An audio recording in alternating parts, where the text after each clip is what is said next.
ایک واقعہ اور بتاتا ہوں کتنا علم تھا. ایک نام ہے امام ابن الجوزی رحمت اللہ تعالی علیہ. ان کو اپنے علم پر بڑا ناز تھا اور تھے بھی ویسے محدث. انہوں نے 20,000 یہودی اور نصرانی کو مسلمان بنایا تھا. کتنے لوگوں کو؟ ہاں 20,000. 2,000 کتابیں آپ نے لکھی ہے. کتنی کتابیں لکھی ہے؟ 2,000 کتابیں لکھنے والے کا نام امام ابن الجوزی ہے. اور کم و بیش 1 لاکھ مسلمان جو صراط مستقیم سے ہٹ کر کوئی شرابی بن گیا تھا, کوئی جواری بن گیا تھا, کوئی چور بن گیا تھا, کوئی زانی بن گیا تھا, کوئی بے نمازی بن گیا تھا, آپ کی نصیحت, آپ کی تقریر سے, آپ کے بیان سے, آپ کے اصلاح سے 1 لاکھ مسلمان غلط راستے سے توبہ کر کے صراط مستقیم پر آ گئے تھے. اتنے بڑے محدث کی بات کر رہا ہوں, امام ابن الجوزی رحمت اللہ تعالی علیہ. ان کو اپنے علم پر بڑا ناز تھا. وہ کہتے تھے مجھے کسی کی ضرورت ہے نہیں, میرے پاس خود اتنا علم ہے. رسول اللہ کی کوئی ایسی حدیث نہیں ہے جو مجھ تک نہ پہنچی ہو, میں ساری حدیث کو جانتا ہوں. امام ابن الجوزی رحمت اللہ تعالی علیہ. غوث پاک کے ایک مرید نے کہا کہ امام صاحب اللہ نے آپ کو بڑا رتبہ دیا ہے, ٹھیک ہے, لیکن ذرا ایک بار میرے غوث پاک کی بارگاہ میں چل کے تو دیکھے, آئے تو صحیح. تو کہا مجھے کسی کی حاجت نہیں ہے, مجھے کسی کی حاجت نہیں ہے. کہا ایک بار چلے تو صحیح. جب بار بار اصرار کیا نا تو کہا ٹھیک ہے چلو تمہاری خواہش بھی پوری کر دیتے. امام ابن الجوزی رضی اللہ تعالیٰ عنہ غوث پاک کی بارگاہ میں آئے. غوث پاک اس وقت درس قرآن دے رہے تھے, قرآن پاک کی تفسیر بیان کر رہے تھے. امام ابن الجوزی آئے. غوث پاک کی مجلس میں اس وقت 70,000 لوگ آپ کے بیان میں بیٹھے ہوئے تھے. کتنے لوگ؟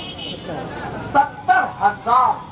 اور بیٹھنے والے لوگ صرف ہماری طرح عوام میں سے نہیں تھی, اس میں اولیاء, صوفیاء, قطب, ابدال, محدث, عالم, مجتہد, فقیہ, مفسر, سب کے سب موجود تھے. کتاب قلم لے کر کے بیٹھے ہوئے تھے. ایسے ایسے لوگ غوث پاک کی محفل میں بیٹھے ہوئے تھے. قرآن کی تفسیر شروع کی. قرآن آیت پڑھی گئی, اس کا ایک معنی بتایا غوث پاک نے. تو امام ابن الجوزی تو سامنے تھے نا, وہ منڈی ہلا کر بتاتے ہاں مجھ کو معلوم ہے. پھر دوسری تفسیر کی, انہوں نے پھر سر ہلایا, مجھے معلوم ہے.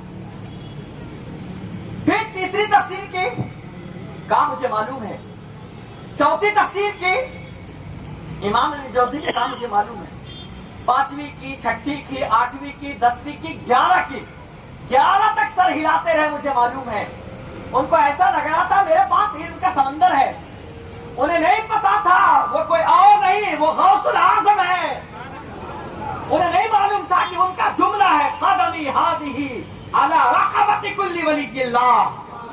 وہ شاید اس حکم سے ذہن ان کا مجھول ہو گیا تھا, کسی اور طرف مبذول ہو گیا تھا. کہا مجھے معلوم ہے. جب 12ویں تفسیر کی تو دیکھتے رہ گئے, یہ بھی تفسیر ہے. 13ویں کی, یہ بھی تفسیر ہے. کرتے کرتے غوث پاک نے 40 تفسیریں بیان کر دی. کتنی تفسیریں؟ 40.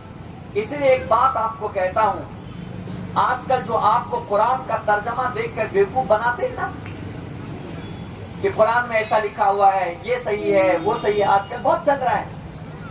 بد مذہب بن جاتے ہیں, کوئی کسی اور بدعقیدگی میں چلا جاتا, کوئی مرزا کی طرف جاتا, تو کوئی قادیانی بن رہا.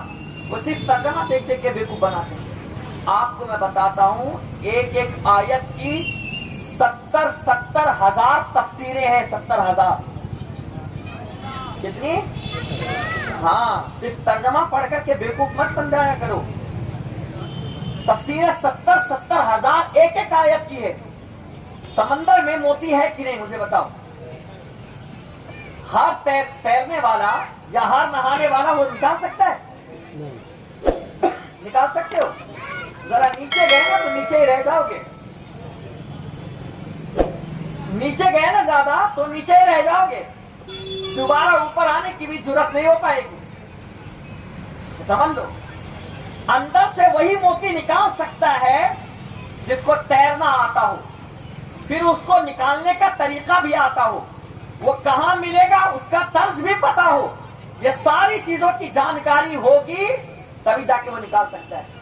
آپ کا کمپیوٹر ہے مثال کے طور پر, میں ان پڑھ آدمی, اگر آپ اپنا کمپیوٹر میرے ہاتھ میں دے دیں اور میں ادھر سے ادھر بٹن دباتا رہوں, کبھی چلا پاؤں گا؟ کیونکہ مجھے اس کے فنکشن ہی نہیں پتا ہے. اس کے فنکشن مجھے نہیں پتا. ادھر